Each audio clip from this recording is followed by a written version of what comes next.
Oh, we're rolling? Okay. Oh. We're good, All right, Keno's gonna lead us. Hey everyone, welcome to the Black Table Arts Cooperative. I'm Keno Evol, the founder and director of Black Table Arts. This is our space. This is the cooperative on 3737 Minnehaha.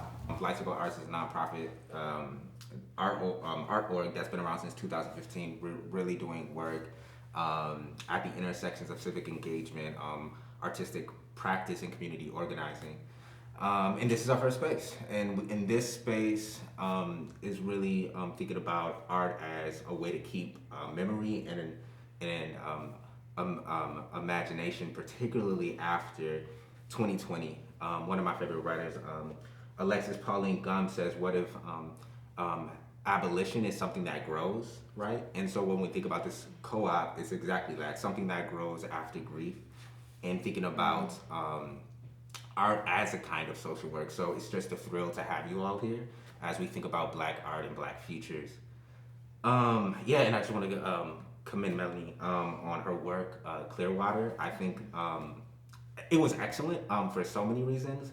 One of which, I think first and foremost, just the title of Clearwater, and thinking about Toni Morrison and how Black relations make clear and possible the kind of Black world without so much whiteness and without so much grief, but thinking about how do we move towards other worlds. And black friendships, Black mentors, Black writers bring in Clearwater. So with thinking about that, I would just love to sort of hear from you all, riffing off of the title Clearwater. Who is a Black artist or a piece of Black art that brought in Clearwater? If that's Black joy, if that's advice, if that's just, I know I want this artist or Black art to be a part of my future, their songs, their paintings, their books. Just speaking a little about and thinking out loud a bit about who was that Black artist for you, or the piece of Black art, or that album, or that, I would just love to hear sort of from you all as we introduce ourselves as well. I'm Keno. Whoever wants to sort of take it. I can go. Yeah. I am Melanie Walby. And I'm so grateful for everybody to be here and talk about this today, because I've been in isolation with this work for over a year, and it makes it real to hear other people talking about it, because it's been me talking to myself about it in quarantine. And what you just said about Clearwater is so great and fascinating to me, because it was inspired by Toni Morrison, and it was chosen because it couldn't be more perfect, because Eau Claire means clear water. And I love this question about art. I think the first person that came to mind, that will always come to mind, is Lauryn Hill, my favorite preacher. And I unapologetically talk about her MTV Unplugged album. It's in my show, it's referenced in my show, but she's just prophetic, and I think she was really the first pop culture reference that unapologetically talked about scripture in a way where it wasn't even I'm gonna do it. She just does it, and I've just always been really inspired by her frankness and her truth telling, and the way that she relates it to her beliefs system. So. Yeah, I absolutely agree with that. That's brings back a lot from our childhood, and really she's the first artist that I identified with, and really only. There's not a lot of Black artists that I listened to growing up in a predominantly white community, because that just wasn't really something that was available to me, but the last couple of years, Melanie's done some really great work that has brought me to wanting to learn more and to be more involved in the community, and just kind of digging into all of that, and Design Impact Series was one of like the biggest things. I have so much art from a different. She really does. From Like that show, she's like got so much of it. Yes, yeah, it was incredible, and I mean, I don't know if you remember, there were so many times that I stopped and I was just bawling looking at this art. So I have like 5 pieces from that show, but that's really, you know, I felt that calling, like there is so much more than what I have experienced in my life, and that really kind of prompted me to start asking more questions and kind of getting out of that area where I was searching more. So, yeah. Hi. Okay. My name's Hi. Deborah, right? I think instantly I had an artist that popped into my mind, but I always get her last name wrong and how I pronounce it, so I'm gonna say India Ari. They're kind of equal. And then a Nigerian novelist and poet, but for the life of me, I'm not remembering how to say her name. But I think both of these artists played a critical role for me in teaching me the complexities and diversities of like what it is to be Black, and like kind of taking me outside of the box that I'd been raised to like be in, if that makes sense, and giving me permission to acknowledge my uniqueness and like who I am as a person. Absolutely.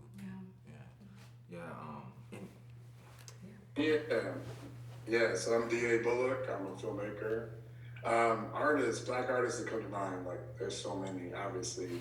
Toni Morrison, obviously, because Melanie, related us to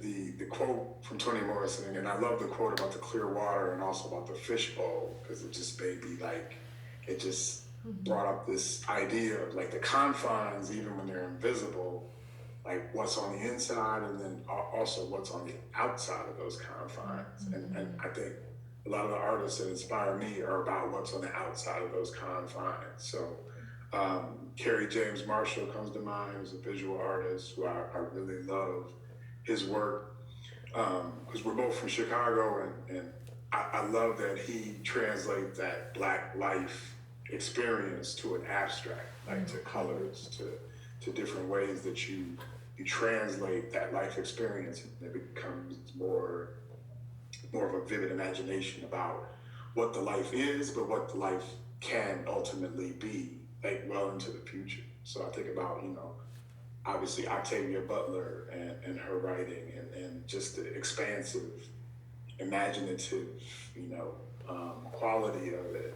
And since I'm a filmmaker, I'm always thinking about like, how do you translate what is authentic and real of right now, but also how do you expand that into the subjective, expand that into the point of view we have on things, and how we, there is no one particular reality. Is the reality that we make it, and the reality that is, presented to us. And so I also, I obviously love the writings of James Baldwin as a writer, but also as an artist, because again, it's a person who's always like rooting us in the here and now and the reality, but also forcing our brains to expand outward and look outside of the fishbowl, as well as dwell inside the fishbowl. So. And then also Lauryn Hill. I love Lauryn Hill too. I tried to get her for today, but She running. she's really Gonna be like that. Like all those artists that. What I love about all those artists is they exist in their own time, and they're very relevant and they're very present, but they also are like building off of artists in the past and sort of bridging to artists in the future. I was just reading an article about Megan Thee Stallion, and I was like, all right, now I'm a Megan Thee Stallion fan, right? Like, so to me, it's like, it's a continuum, right, how all these Black artists come together and touch one another. So I have love for many. I'm inspired by many artists. Absolutely. Appreciate that. Thank you all for sharing that. So, yeah, and to talk about language, and how we come to language and Black language, and particularly the church, you know, in the black church. So I didn't grow up in the church, but I'm so in love with black theology, and it seems like I was always on the outside. But one of my favorite black Christian theologians, James H. Cone, says this thing over and over. He said, "We must not let the lynchers have the last word." You know, that we will keep the last word for ourselves, and it will be in our art, and it will be in our songs and our protest poems, and just thinking about how do we come to language in our art, like how do we know what the right title is, right? Like what's that process of knowing I will name this piece of art this language, or like these words will do for the work, how what I'm trying to express.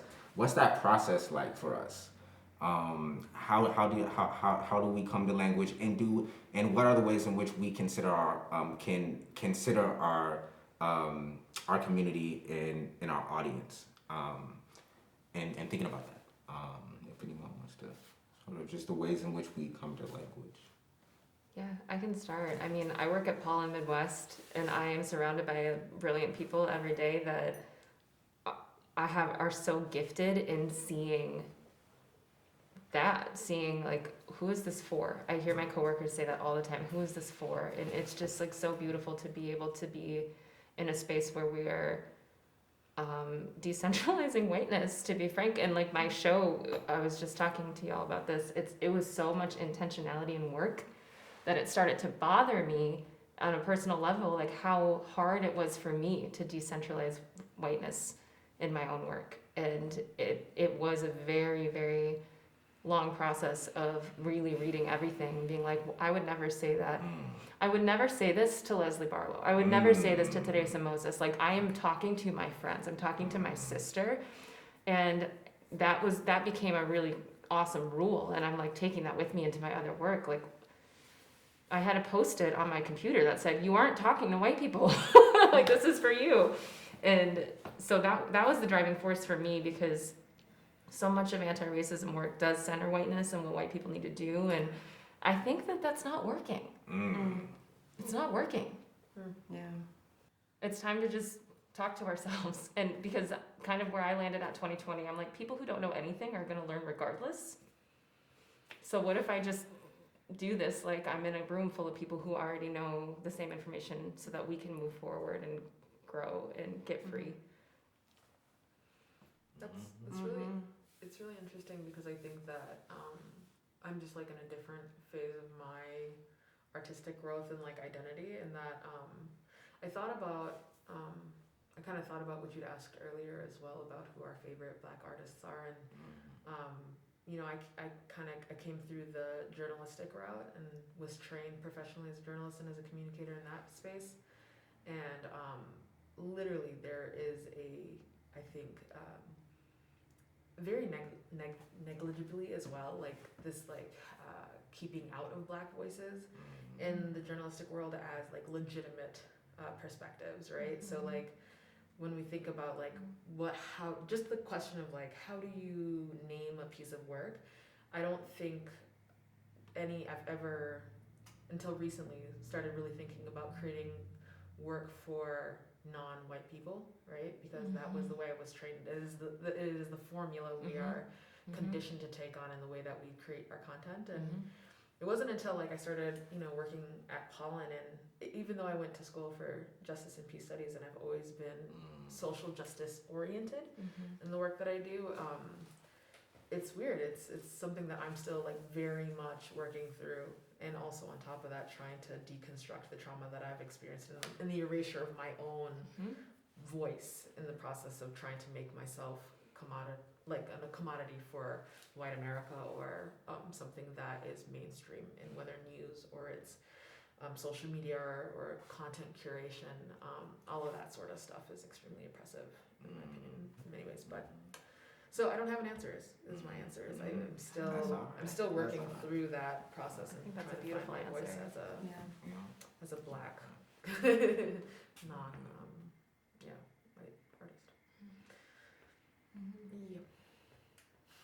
That's a good answer.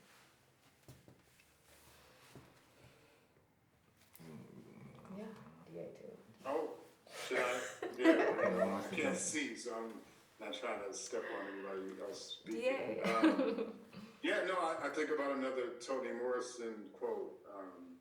She said, "Word work is sublime," and I always love that quote because it's not just about like the finished word, like when you come up with the perfect concept, but it's about like all that reworking and rewriting in between and rethinking and sort of that the cycle of conceptualizing something in words, and that's what I really loved about the whole exhibit that you put together, Melanie.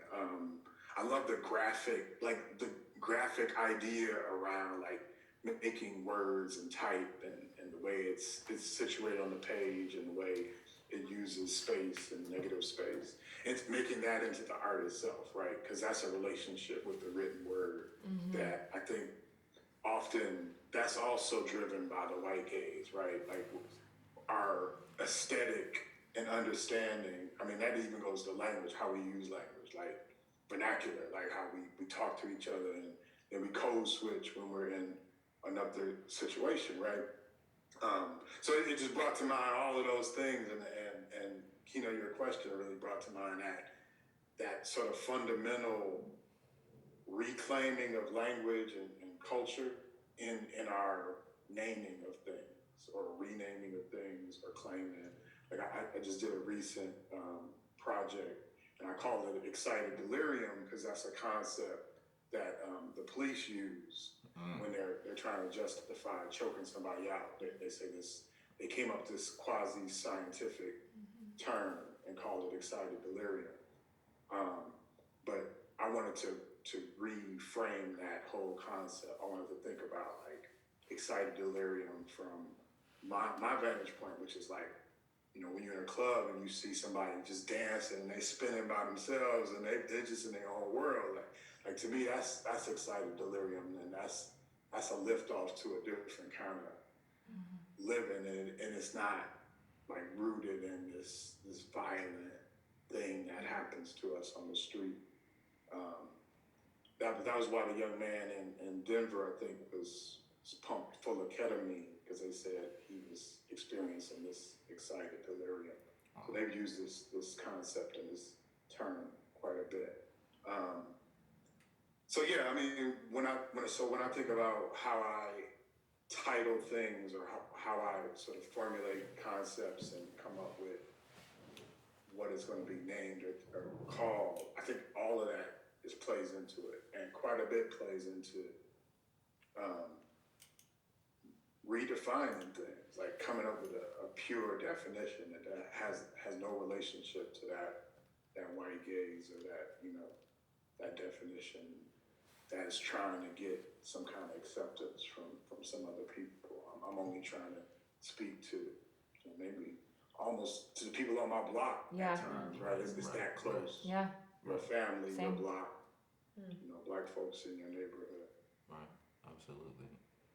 Yeah. Do you want to respond to As a non-artist, I don't know, but I'm discovering the differences in our language. And so one of the things about this exhibit that you put on is that when I walked through it that very first day, when I walked through it and it, you know, kind of knowing what was behind it and knowing how you designed everything, I walked through and I read it and it was emotional and it, you know, a lot of things hit me. But then after watching the artist talk, where you specifically started with, I wrote this for people of color. Then going back through the art tour, I viewed it completely differently. I heard it differently because I wasn't interpreting it as it's for everybody and just reading it. I was reading it as a black woman from, like a gift from a black woman. And that completely changed how I responded to many of the pieces. So that's something that I'm still learning. But it's also something that I didn't realize about myself, you know. like how you were saying, you had to stop and say, no, this is, you know, like you have to take the whiteness out of it. This is for these people. So, yeah, it was really, I mean, it was such drastic change. Like, it was very surprising. And I didn't even know that was going on inside, you know? That's what happened to me when I made it. If you I read can absolutely see why. the proposal I wrote to UW Eau Claire in 2019 is embarrassing for me to read, because it is like, this is for white people to learn. I'm like, please don't quote me on, like, burn it. Like, don't let anybody see this. You should Yeah. graphically rearrange that letter and frame that and make that part of it. Like, totally blow that letter up into pieces and reframe it. Yeah, that's my favorite thing about what happened in my own personal transformation, is that, you know, you referenced Design Impact Series, and, you know, I'm still too angry at AIGA to even talk about it, but I have learned that the work feels better when you do it for your own healing. And when you're doing it because you're trying to get other people to be less abusive against you, because that's really what it is. I'm always standing up for the abuse of my friends and my family and my loved ones. It's not like, oh, I think this topic's interesting. I have more control over the outcome, because the outcome isn't about other people's behavior, it's about me. If I make it around my healing and tools that I can, you know, the call to actions are like, read these books because these books made me feel better when I was feeling traumatized because a Black woman wrote this book. If you have a project that you feel stuck on, that you can't finish, all you need is Lauryn Hill, MTV Unplugged album, because all of her interludes, she says, somebody's going to see me and think, oh, there's something God's been telling me I should do, and I should go do it. And I heard that for the first time. I like really heard it for the first time like 2 years ago. And so like that's been the biggest thing for me too, is like I have it, we all have it in our bodies. Like it is actual poison. We've been poisoned and we just gotta get it out. We have to get free. Absolutely. I love this theme of surprise and like Blackness and surprise and Black studies and surprise. Robin D.G. Kelly says of the civil rights movement that it wasn't supposed to happen. That uprisings aren't. It's a miracle that it happened in the first place, you know. And I think about how Blackness surprises us, you know, and it's unpredictable. To stumble upon the book, or to stumble upon the friend, or to stumble upon that is so unknowable. And then I think it speaks to a quote Tony K. Bambara says, which is not all speed is movement. Don't assume that because you're moving quickly that you're building power. That things are slow in this kind of work. And I would love to just hear us speak a little bit about, was this process for you creating this, was it quick, was it slow, and how did COVID play into that, and just when do we make our art in the slowness of it, and just and then does that bring surprise, you know, and just to speak about the speed of our art making, and our experiences with that. It was torture, y'all. But it was good.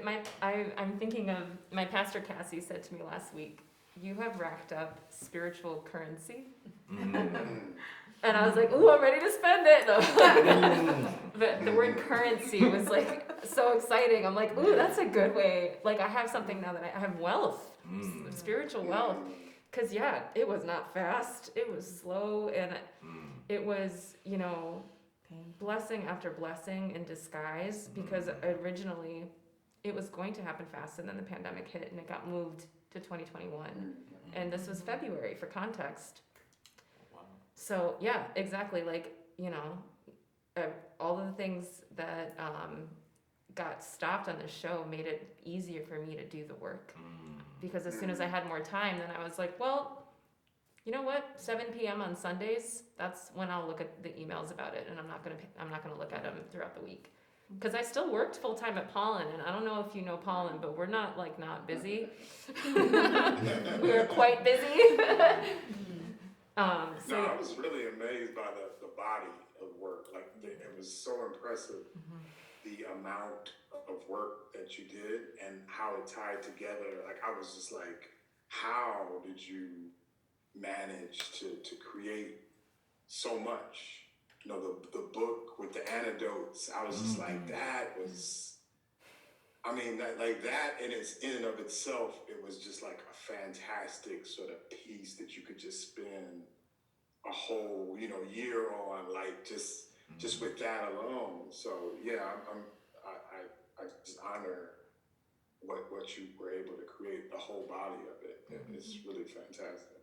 Yeah, it's hard for me to talk too much about it because it feels like everybody has had such a different pandemic experience, and it's been really hard, and I don't want to make it sound like my quarantine was great. I just made all these posters because it was not great.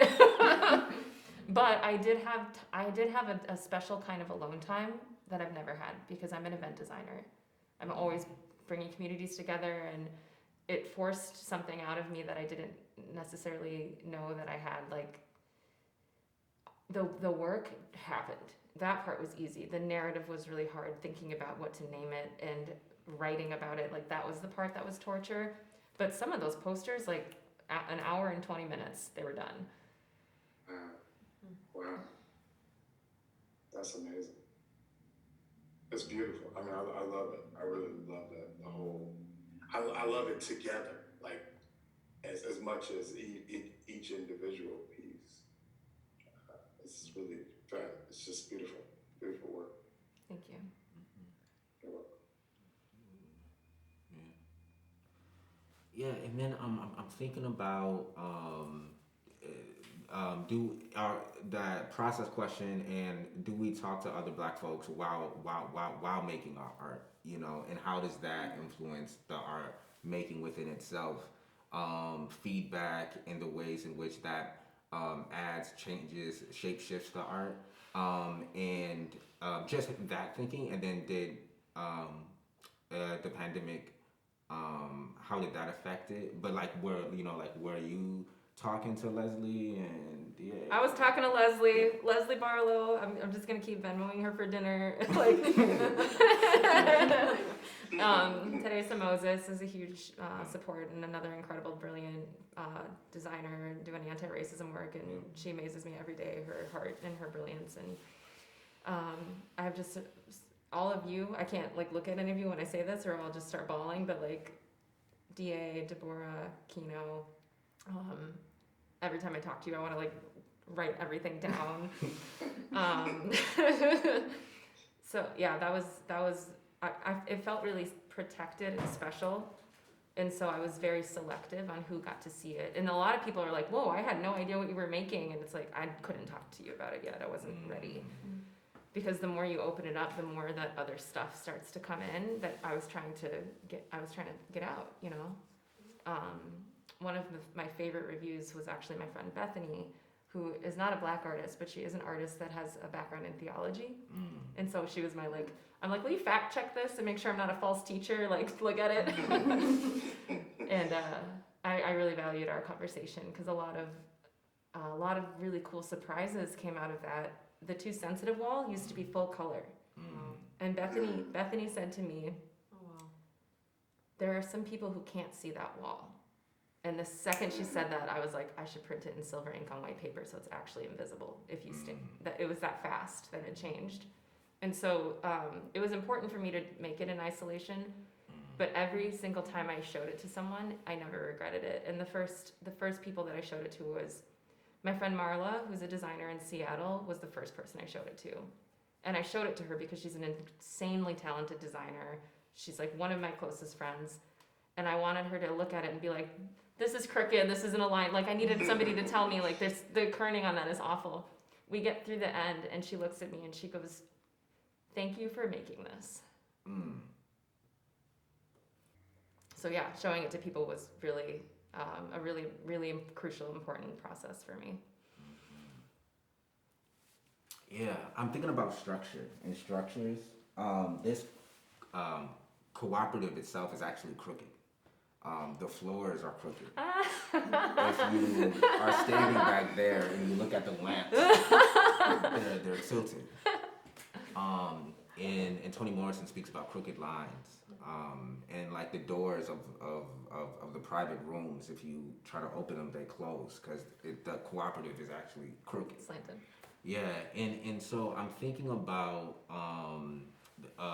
edits and like revisions and like the crooked things that we see, and just us to sort of think out loud about our editing processes and like what and do we strive towards perfection, do we strive towards complete, and just to think out loud a little bit about the process of revision and editing, you know, and maybe there's some things that, you know, and then when do we know when to step away, right? Because like even with the building of this cooperative, I didn't realize that the floors were crooked until I put tables on them, and I noticed that the tables are slanted, you know. So yes, it's so just to speak a little bit out loud about our editing processes. We have 2 editors, Yeah. video editors, so like, Yeah. take it away. I don't know. I think that I'm constantly. It's weird. This past year and a half has actually made me really be intentional on a different level about the time I give myself in editing and creating art.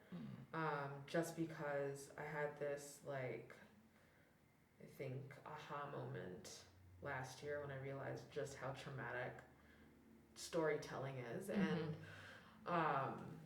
I love the work that I do. I love being a storyteller. I love spending time with people in their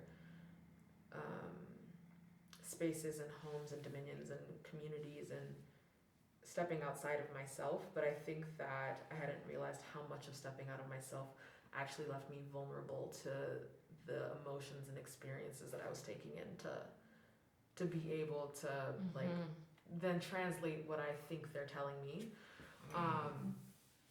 And before, I think my editing process really consisted of a deadline and breaking down the process so that I can produce by deadline. And a funny thing called trauma made me start to realize in the past couple of years, really when things started shutting down and just like nothing made sense in the way that I think I'd made sense of it, that I couldn't like work that way anymore, and that I actually had to prioritize my wholeness as a storyteller. And it made me start thinking about also too deeper about the kind of stories that I'm telling and why I'm telling them, and giving myself not just the time to be with somebody in a space and tell their story, but giving myself the time to also I don't know how to explain it other than recenter myself every time. Because I mean, a lot of the spaces, I don't know, I feel like there's so much different like versions of suffering, so much like diversity and like strife and struggle and you know, the system of oppression, the systemic like process of oppression that we all exist in is so it's so finely made, right? And like there's so many different ways that like it exists around us, you know, from redlining and all these other different experiences that we experience on an everyday. So like for me, it took me a while to realize that like when I step into like storyteller mode and I'm trying to like push myself out of the way so that I'm not like trying to get my own biases and perspectives into the mix of it all. I mean, it's impossible because we're human, but trying to do that as much as possible, I realized how vulnerable I was to like all these different territories of oppression. So the thing I've been really focusing on this past couple of months and maybe since things started shutting down has been wholeness, and looking at wholeness as a storyteller and as a communicator, and my role and my responsibility to making sure that I'm centering my wholeness whenever I take on anything, and making sure that that actually reflects, because it does reflect like where you're at translates in the work that you make. And I just realized how important that is in the process of telling not my stories, but telling other stories and sharing other stories. So making sure that I am the right person, A, but also too that I can respect and honor you, and that my instability or stability is taken into account in that. Yeah, and some other things, but. Mm-hmm. Do you want to? Yeah, I mean, I totally, I can feel everything Deborah just said. It just conjures up the fact that, you know, when you're doing editing of story, you know, or film, or, you know, that kind of media that encompasses a lot of different things, right? So it encompasses the visual, it encompasses the oral, the audio, the sounds, and the sights together. So you kind of have to be responsible for all of those things and understanding of all of those things. And so generally when I'm trying to attain like the authentic, like core of the story, I'm looking to all those components. So I'm looking to the sounds, even like the street sounds, they're in the background of a particular scene. The tenor of the way someone talks, the speed that they talk, like, 'cause you realize, like, especially when you're doing interviews of people, when you have real people in a creation of yours, that you're going to take that and you're going to edit it together and make something out of it. They are as much an artist in that as you are, because their input is primary, right? Like they are the essence of it. So you have to be responsible to their essence. You have to be,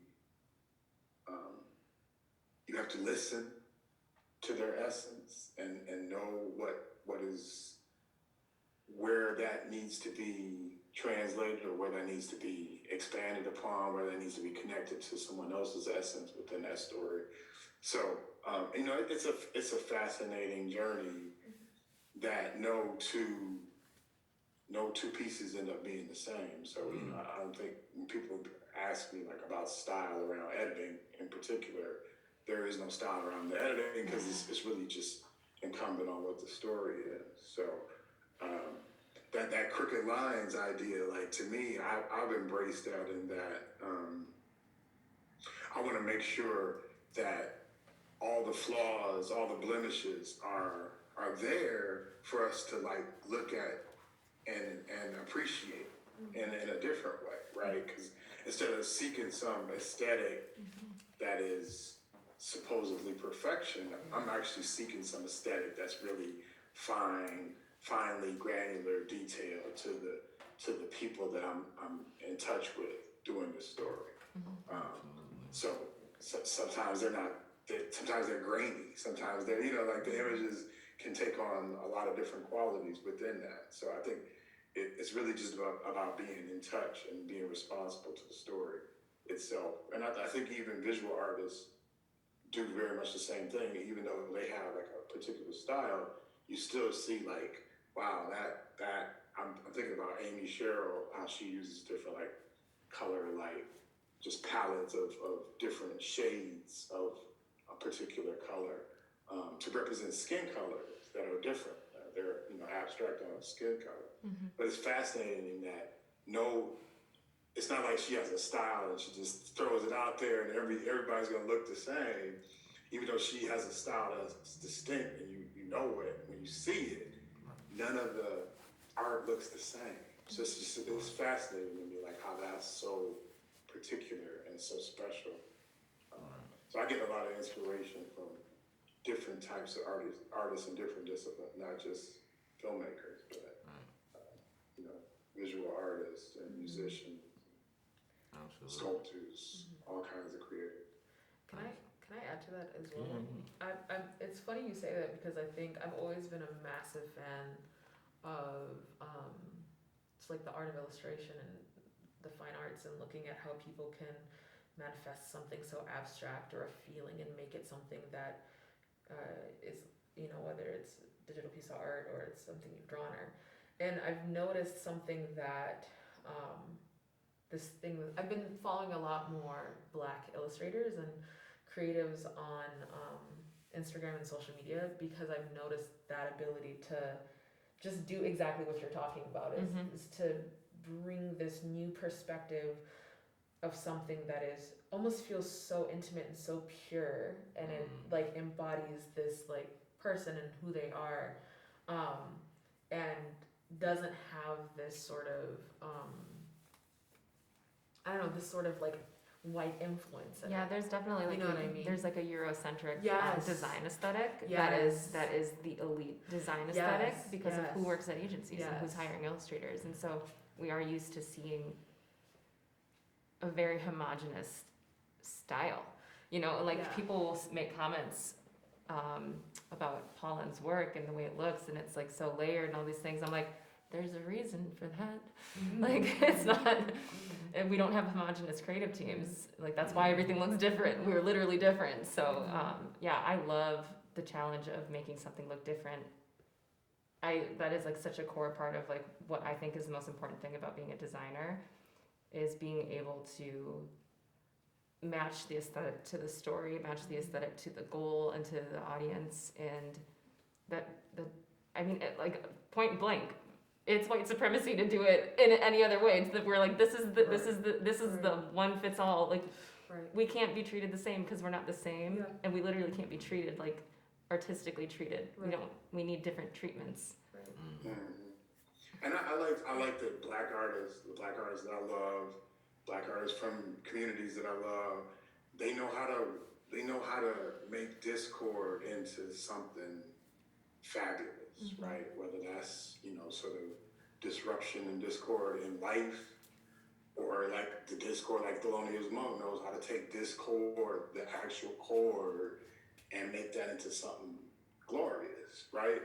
And I think there's something in that is just like something that I always want to touch down to, something I always want to be in touch with, because I think that's like the source of a lot of my creativity too. Is like not that you have to like be resident in just trauma, but it is the fact that you can take discord and make tremendous creation out of it. Means you're never just residing in trauma. Like that's never you just don't stay in that base of being being affected by the world around you. You stay in the base of being able to create off that. That's like a jump off. It's not even it's not the end point. It's a jump off. So I mean, I love that. I love being in touch with that. I love that. That's in my culture. You know, I can't even imagine being an artist without that. I know, right? I agree. Like I can imagine being like a homogenous, like, oh yeah, I'm gonna be, you know, the third best Euro designer of this specific style that they throw out. You know, I just like that to me would just be like, what's the point? Like, what's the point of the whole artist sort of process and struggle and you know, just the push and pull and the battle and then the love that you feel afterwards. Like, what's the point if it's just all sort of homogenous and unfeeling? Absolutely. Yeah, so I think I have one final question looking at time. And so W.B. Du Bois in Prayers for Dark People is thinking about prayer as a seldom request. And I would love for us to sort of think out loud about what are our prayers for Black art going into this new year of 2021, and what are the ways, like what would we like to seldom request, with that being towards our people, right? In ways that sort of get at everything that we've been talking about, you know, the slow speed, the discord, the relation, you know, and just thinking about the sort of the wish for like, you know, Black artists to just produce on our own terms. You know, what are just some things that we would sort of like to think out loud about, requests to get to, you know, to get through 2020. You know, as we gotten through it. You know, and just moving into this sort of year. Yeah. Any sort of thoughts or Yeah. yeah. I would say my prayer, my wish is for space. So thank God for Black Table Artists. Put it together for the Black Table Artists. And grace. I mean, I'm not trying to be a poet or not, but both of those things like sprung up in my mind because I feel like we allow each other grace. Like we are within our sort of structure in this larger structure of white supremacy and all these other things that are coming at us 100 miles an hour.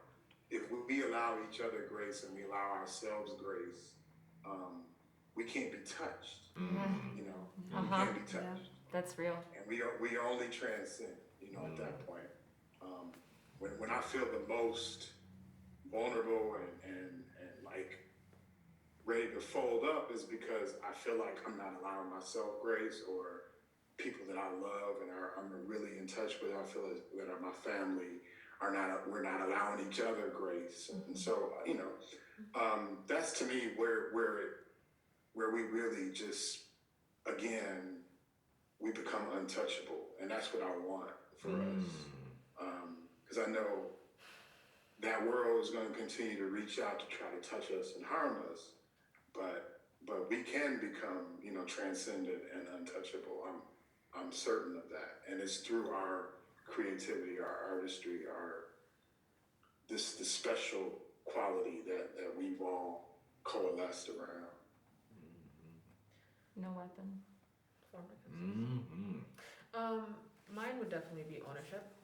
Ownership and progression and growth.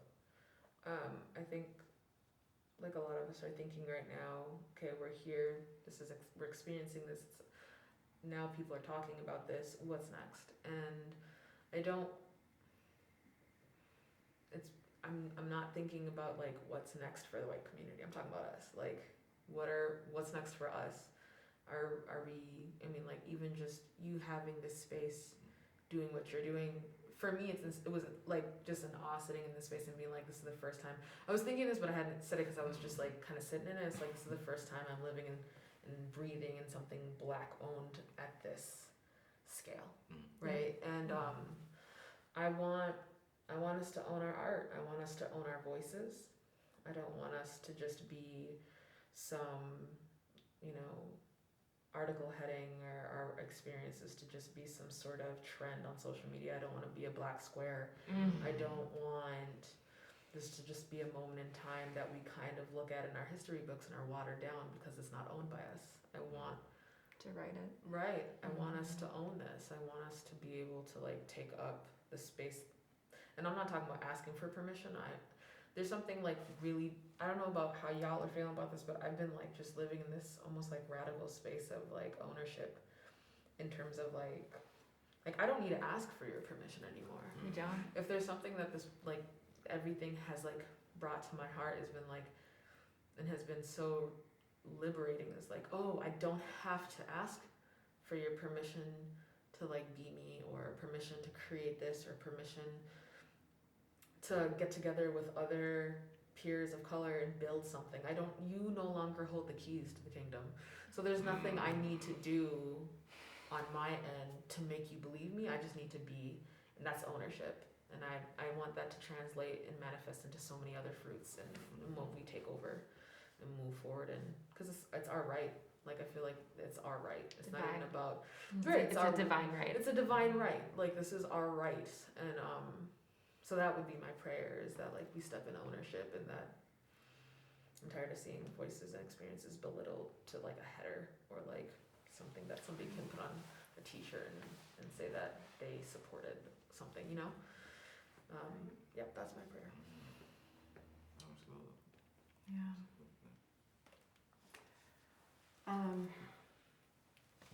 I really pray that this is able to reach those who need it most. those who feel like feel that weight of the oppression and feel that they don't have a voice. I pray that all of this art and what you all are creating and just driving, this is more than a movement.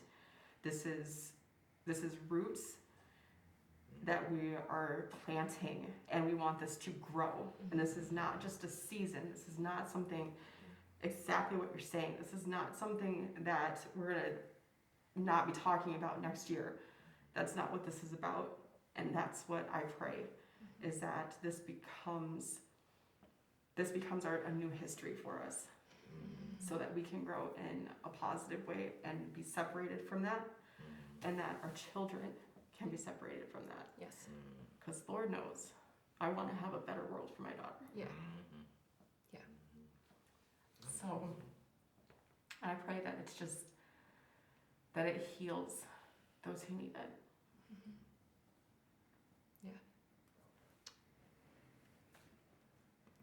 Black artists, I love you all, wherever you are. I pray that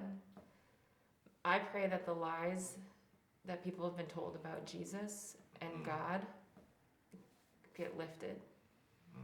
I pray that the lies we've been told about Jesus and God are lifted. Thank you all so much. Thank you for having us. Participating in this conversation as we dream out loud, enjoy out loud about the Black futures that we want to walk into. It's been a joy. Thank y'all. There's no audience, so we'll have to do it. I love you.